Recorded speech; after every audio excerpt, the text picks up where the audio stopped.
My name is Robert. This is Patriot Outdoors, and thank you for stopping by. In today's video, we are going to talk about another one of my favorite guns that I have, the American icon, the Colt Single Action Army, also known as the Peacemaker. Now, real quick before we get started, I'll go ahead and demonstrate that the gun is empty. It is a 6-shooter. So as you can see, we are empty, and listen to how crisp that is. Doesn't that sound beautiful? Now, as I said, this is an icon, and that's mostly due to Hollywood and John Wayne and everyone, the Lone Ranger that carried the gun. This is known as the cowboy gun, and Hollywood really helped to bring this gun and keep it going for all the years. And speaking of all the years, this gun is about 150 years old. Not this particular gun, but this model is 150 years old. It started in 1872 when it was first being designed, but it didn't become official until 1873. And over those 150 years, there were very few changes. Hey, when you got something this great, you don't have to make a bunch of changes to it, right? Maybe tweak it here, tweak it there. So let's get into some of those changes.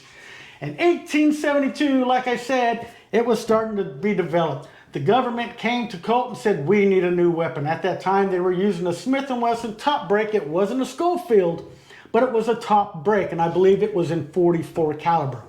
Army was not happy with that at all. So they came to Colt and they said, hey, we're looking for something new. Colt said, we just happen to be working on something new, and they presented them with this. In 1872 to 1946 is when our Generation 1 Colt Single Action Army revolvers, woo, that's a lot to say, were being produced. They were issued to the Army, mostly to the cavalry, and those had a 7.5-inch barrel. This one happens to have a 5.5-inch barrel. All right, they were given to them in .45 Colt, also known as .45 Long Colt. That round was specifically designed for the military when they picked up the contract and said that they wanted them. They did not like the .44, so Colt came out with the .45 Colt. And man, is that a great round. I love that round. It feels great when it goes, and it's a great round. Now, during those years, as you see here, I have the 5.5-inch barrel. This is the civilian model. So you could get the 7.5. Colt would give you anything if you paid for it, but most people bought the 5.5-inch barrel. Also, Generation 1s had the brown walnut one-piece grip, whereas these from early, 1880s, late 1880s, still Generation 1s, they started going with the hard black rubber grip. That's not plastic, that's actually rubber, although it feels like plastic. But they went to the 2-piece hard plastic rubber. All right. They also, Generation 1s, had an iron frame at first. That's where the song Big Iron on His Hip, right? It was an iron frame gun. That was a heavy gun. And it was also case hardened, just like you can see that the steel frame is. And again, it was the 1880s, right around 1889, when they went to the steel frame, lighten it up a little bit stronger, and made it a little bit better gun. All right, it also had a round injector, and I will show you what I'm talking about. This right here is the injector. It pushes, and hopefully you can see that rod coming out the other side. That's how you eject your casings after you fired it. Well, instead of having this little, I don't know if you'd call that a half moon or looks like an ear, it had an actual little round donut looking thing with a hole in the middle of it. And that's another sign that you have a Gen 1. All right. And in 1900 is when they went to smokeless. So if you have a Gen 1 and you want to take it out and fire it, make sure you check your serial numbers. Make sure that it is safe for you to fire. If not, reload with black powder, and you should be okay.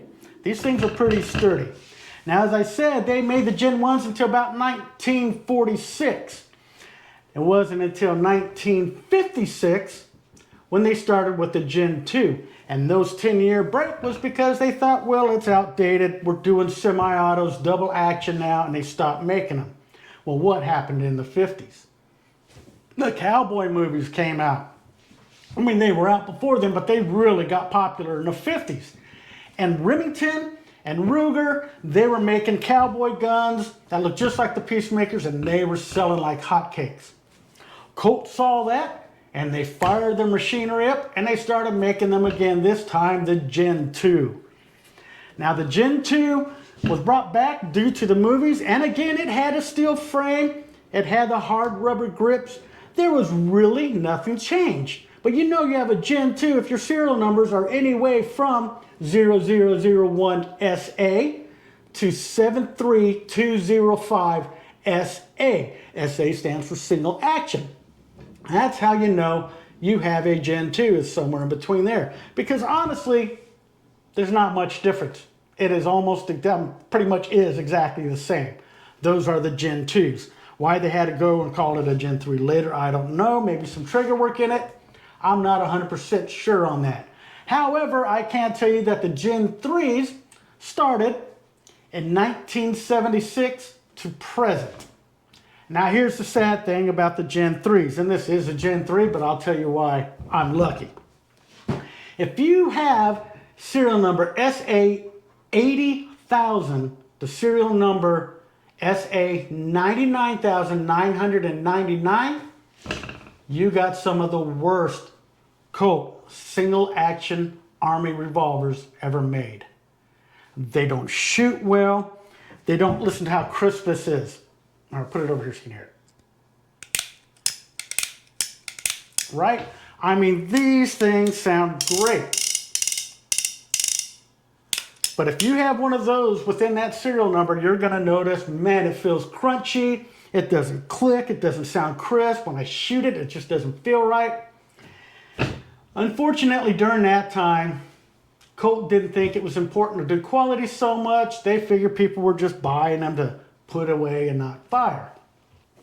It wasn't until later on in the 1990s period somewhere that they went back to their quality.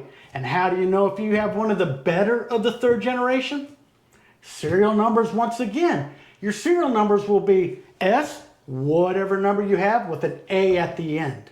And that's what I have here. An S with an A at the end, and that is how I know, good, I got one of the good Gen 3s. So if you're looking at buying one and you go to a used gun shop and you find one, make sure you pay attention to that. Now again, you can get one of the other Gen 1s that you want that have the SA80,000, SA99,999. Just know you're probably going to have to take it and have it worked on before it's going to be what you're hoping it would be, right? So, again, this gun is a lot of fun to shoot. I took it out to the range today. We're going to put that video up here in just a second. If you have any questions or anything about these Colts, I do have another Colt Single Action Army that I'm going to bring out at a later date. I also have some Colt black powder in 1851 and 1860 that I plan to bring out at a later date. I don't want to bring out all my treasures all at once, if you will. I also have a bunch of other Winchesters that I plan to do some videos on. In fact, give you a quick sneak peek.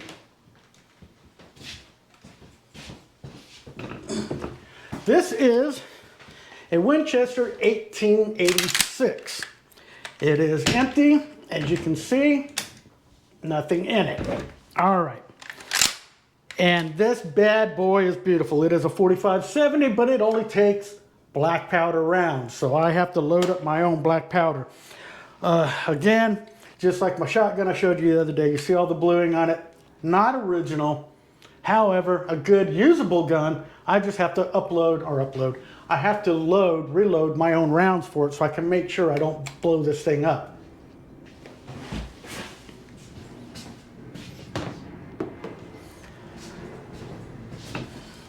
And at a later date, I will show you that, how I load up my black powder rounds and how I can take that out to the range and shoot it and not have any issues. All right, let's see how it looked out there at the range.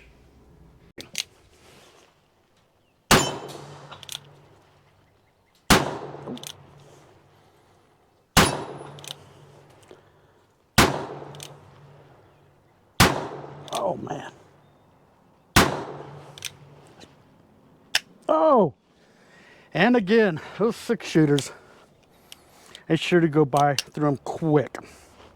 Now, to show you how you unload this, 1, 2 clicks until your wheel or your cylinder, whatever you want to call it, is freewheeling.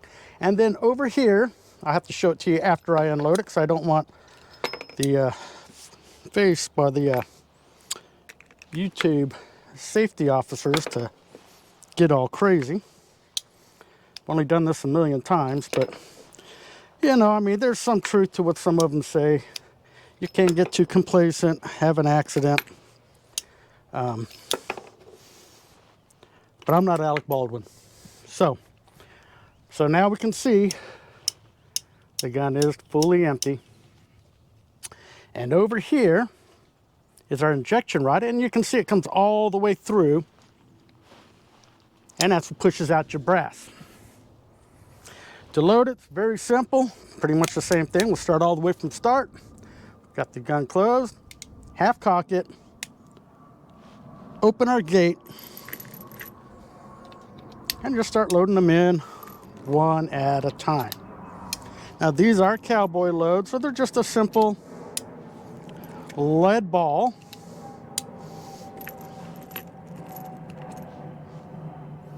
Nothing fancy. You know, this gun is known as the Peacemaker. Saw its heyday in the late 1800s. And again, when we get back to the house, I will go over a little bit of history about it, the 3 different generations of it, how it came about, how it disappeared for a few years and then came back thanks to Hollywood. And, you know, just some fun facts about it. But let's go ahead and see how it shoots. If I can hit some more of these red.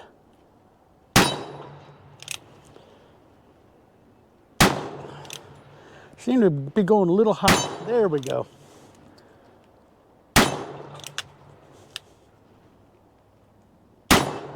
Oh, see if I can't finish that one off.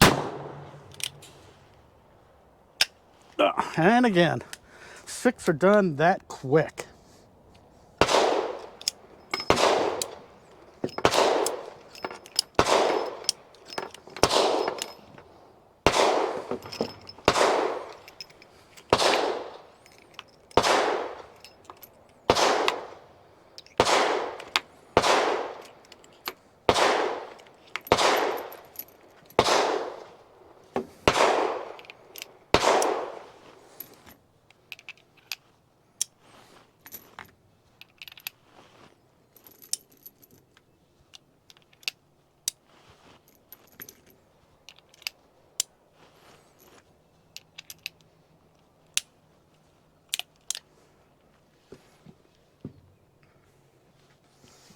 Let's see what the old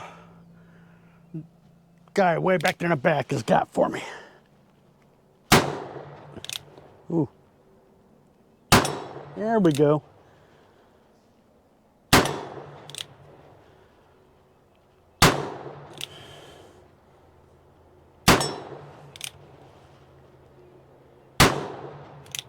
And that's probably it.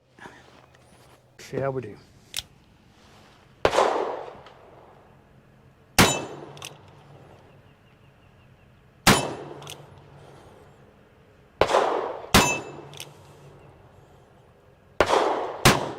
Oh, I knew that one was going to go over.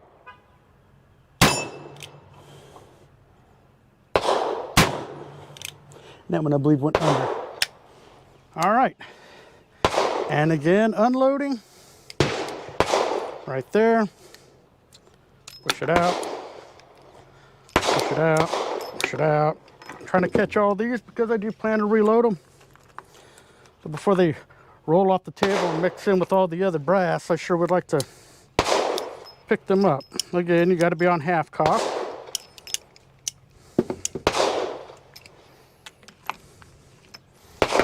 All right, we'll do one more load through. Gee, do I want to go for that?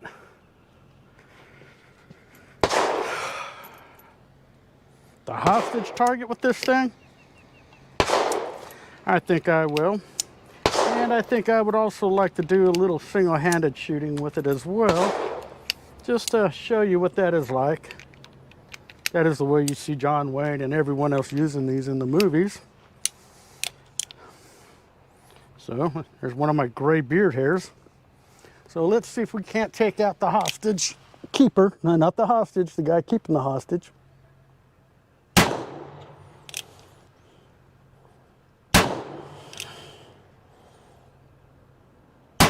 There we go. Took me 3 tries. All right, so now we're just gonna see if we can't hit the 2 guys standing in the middle single-handedly. Oh, those are pretty good little hits. Real quick while I'm thinking about it, if you're enjoying these videos and you'd like to see some fishing videos, go over and see my friend Jason over at Riverbanks Outdoor Adventures. This guy can do some serious fly fishing. Now I get out and you can see my rod over here. I do a little fly fishing myself, but I'm too embarrassed to even put up a video of that. However, I am going up to Oklahoma to go visit him soon, and hopefully he can show me what I'm doing wrong and get me on some fly fishing, get some of those trout he's pulling out of the Blue River up there. Again, he's over at Riverbank Outdoor Adventures, and tell Jason that Patriot Outdoors said hi.